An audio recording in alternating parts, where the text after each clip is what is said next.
Hello everyone, welcome and welcome back to my YouTube channel Nursopedia. आज की इस video के अंदर हम नर्सिंग केयर प्लान समझने वाले हैं डायबिटीज मेलाइटस पे। तो चलिए शुरू करते हैं हम। तो बेसिक्स तो आपको पता होंगे कि नर्सिंग केयर प्लान में 6 कॉलम्स होते हैं। पहला असेसमेंट, फिर नर्सिंग डायग्नोसिस, फिर goals, then planning and then intervention and then evaluation. ठीक है, सबसे पहले हमें क्या करना होता है? असेसमेंट करना होता है। असेसमेंट भी दो टाइप के डेटास के बेसिस पर होता है। पहला तो सब्जेक्टिव डेटा और दूसरा ऑब्जेक्टिव डेटा। सब्जेक्टिव डेटा वो होता है जो कि हमें पेशेंट बताता है या फिर उसके रिलेटिव बताते हैं, और ऑब्जेक्टिव डेटा वो होता है जो हमने अपने ऑब्जर्वेशन से, अपने जो भी इंस्ट्रूमेंट्स का यूज करके, मान लो इस बीपी मशीन का यूज करके या ग्लूकोमीटर का यूज करके, हमने जो भी वहां से जो भी हम डेटा मिलता है उसे हम ऑब्जेक्ट डेटा के अंदर रखते हैं। तो ये डायबिटीज मेलाइटस ये एनसीडी है, तो उसी हिसाब से यहाँ पे हमारे असेसमेंट और डायग्नोसिस होगा। चलिए पढ़ते हैं हम। Subjective data: patient says that she is having frequent urination, increase thirst, fatigue and blurred vision. यानी कि सब्जेक्टिव डेटा क्या होता है? पेशेंट जो हमें बता रहे, पेशेंट कह रही है कि उसे बार बार यूरिनेशन हो रहा है, बार बार प्यास लग रही है, मतलब प्यास ज्यादा बढ़ गई है, और फटीग हो रहा है यानी कि पेन हो रहा है, उसके साथ साथ ब्लड विजन है। अब जब हमने ऑब्जर्वेशन किया, ऑब्जेक्टिव डेटा हमारा क्या कहता है? On assessment, blood glucose level जो होता है वो अबव चला गया है 280 mg पर DL से। नॉर्मल कितना होता है कमेंट्स में बताना मुझे। और पॉलीयूरिया, पॉलीडिप्सिया, पॉलीफेजिया, यही जो टर्म्स फीमेल बता रही है वही यहाँ पे हमने लिखा है मेडिकल टर्म्स के अंदर। पॉलीयूरिया यानी कि ज्यादा यूरिन होना, पॉलीडिप्सिया यानी कि ज्यादा प्यास लगना, पॉलीफेजिया का मतलब ज्यादा भूख लगना। ठीक है, तो अब हम नर्सिंग डायग्नोसिस कैसे लिखेंगे कि on the basis of assessment patient is having hyperglycaemia. Assessment के बेसिस पे जो भी हाइपरग्लाइसेमिया के साइंस होते हैं, या कि ब्लड ग्लूकोज बढ़ा हुआ होना, यूरिनेशन ज्यादा होना, प्यास ज्यादा लगना, तो उसकी बेसिस पे हम ये कंडीशन क्या बोलेंगे? ये हाइपरग्लाइसेमिया है। यहाँ पर हम डायरेक्ट ये नहीं डायग्नोज कर सकते कि ये डायबिटीज मेलाइटस है। अभी उसका क्या है? बस ग्लूकोज लेवल ज्यादा है। और कोई भी डायग्नोसिस है, कोई भी डिजीज कंडीशन का डायग्नोसिस करना नर्सिंग डायग्नोसिस के अंदर नहीं आएगा, वो मेडिकल डायग्नोसिस होगा, जो कि एक डॉक्टर ही कर सकते हैं, नर्स नहीं कर सकते। इसलिए बस यहाँ पे हम कंडीशंस को लिखते हैं। ठीक है, तो यहाँ पे हाइपरग्लाइसेमिया है। गोल क्या है हमारा? Maintain glucose level with in normal range. Normal range क्या होती है? 80 से 120 या 70 से 110 भी कई जगह लिखा हुआ होता है। ठीक है, पर इतना नॉर्मल है। फिर प्लानिंग, प्लानिंग के अंदर हम इन चीजों को क्या करना है? हमको जो गोल में हमने डिसाइड कर लिया कि हमें ग्लूकोज लेवल को कम करना है, तो अब प्लानिंग हम इसी हिसाब से करेंगे कि हमारा जो आखिर में जो आउटपुट आए उसके अंदर ग्लूकोज लेवल कम हो।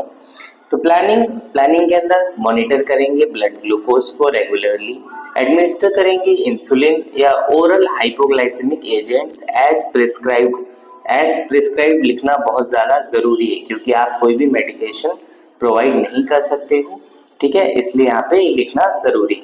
नेक्स्ट पॉइंट है एजुकेट अबाउट डाइट। डाइट के बारे में पेशेंट को एजुकेट करेंगे कि जो भी मतलब डायबिटिक वाली डाइट होती है, यानी कि शुगर नहीं लेना, बैलेंस्ड कार्ब्स लेना और प्रोटीन ज्यादा लेना। ठीक है, प्रोटीन लेना। इनकरेज स्मॉल एंड फ्रीक्वेंट मील। क्या होता है कि बार बार भूख लगती है तो इंसान क्या होता है? ज्यादा खा लेता है, तो उसकी वजह से वेट गेन होने के चांसेस होते हैं। इसलिए क्या करना है? थोड़ा थोड़ा और कई बार, मतलब 2 घंटे 4 घंटे के गैप पे ऐसे करके खाना है, थोड़ा थोड़ा करके। Inspect skin and food regularly. क्या होता है कि डायबिटीज के अंदर फुट में इन्फेक्शन होने के चांसेस होते हैं, यानी कि पैर के अंदर इन्फेक्शन होने के चांसेस ज्यादा होते हैं, और स्किन पे भी इन्फेक्शन जल्दी पकड़ते हैं। और क्या होता है कि ये जल्दी से ठीक नहीं होता। डायबिटीज की वजह से कोई भी मतलब अगर छोटा भी घाव हो जाएगा तो वो जल्दी से हील नहीं होगा। इसलिए हमें इंस्पेक्ट करते रहना है स्किन और फुट को रेगुलरली, हाइजीन मेंटेन करके रखना है स्किन का। नेक्स्ट पॉइंट है encourage about daily exercise for 30 to 45 minutes, यानी कि हमें डाइट को डेली एक्सरसाइज को जो है वो प्रमोट करना है। उससे बोलना है कि आप कम से कम 30 से 40 मिनट तक वॉक ही कर लो, कुछ नहीं कर सकते तो। गिव प्रॉपर फॉलोअप एडवाइस, यानी कि आप क्या है कि अगर मान लो एक बार ऐसा हुआ तो डायरेक्टली तो नहीं बोला जाता है कि आपको डायबिटीज है। 2-3 बार अगर ऐसे डायग्नोज होते हैं, बार बार ब्लड ग्लूकोज लेवल ज्यादा होना, तब उसे हम बोलते हैं कि आपको अब डायबिटीज है। इसलिए बार बार उसको मतलब फॉलोअप के लिए बुलाना है, 1 हफ्ते 2 हफ्ते, जो भी आपको मेडिकल सुपरिटेंडेंट आपका एडवाइस करे उतना उसी हिसाब से करना है।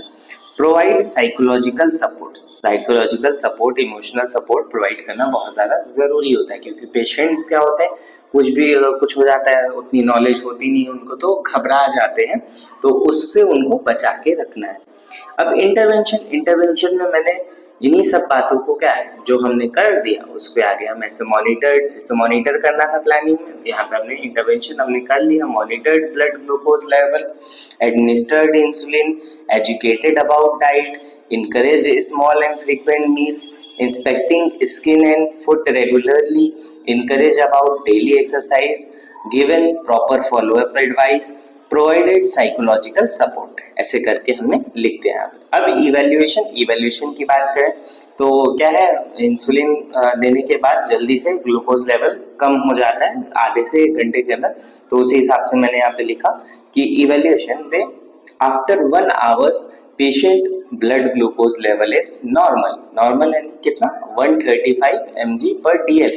अब इतना भी ज्यादा रेंज के साथ स्टिक होके मत रखना, थोड़ा बहुत भी डेविएशन है तो भी ये नॉर्मल की तरफ आ गया ना, 280 से 135 हो गया तो काफी नॉर्मल की तरफ आया, थोड़ी देर बाद वो भी एकदम नॉर्मल हो जाएगा।